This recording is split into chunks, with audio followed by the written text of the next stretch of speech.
Une crinière blonde domptée par un élastique, des yeux bleus remplis de malice, et un sourire timide au coin des lèvres.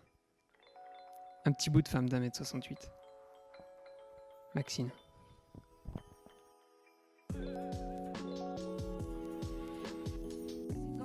Rendez-vous matinal avec Maxine, 21 ans, dans une salle qu'elle connaît bien et qui la rend nostalgique.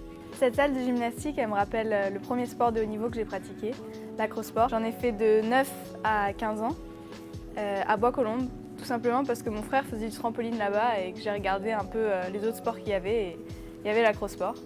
Donc très vite, j'ai progressé. J'ai fait championne de France dès ma première année, mais j'étais encore toute petite. Et après, j'ai fait 3e au championnat d'Europe junior en 2009 et 5e au championnat du monde senior en 2010. J'ai arrêté l'acrosport parce que mes 2 porteuses ont décidé de mettre un terme à leur carrière. Et mon frère m'a dit tu peux pas t'arrêter là, et du coup je me suis orientée vers un autre sport.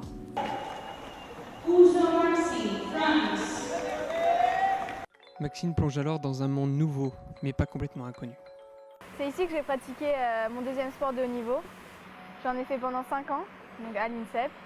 Et c'est vrai qu'il y a pas mal de gens qui nous demandent le rapport entre la gym et le plongeon, mais en fait il y en a pas mal, notamment les acrobaties et les repères dans l'espace. Donc ça, un gym, là déjà en arrivant au plongeon, il manque juste vraiment la notion d'entrée à l'eau à comprendre. Et c'est ce que j'ai fait pendant plus de 4 ans et demi, quoi.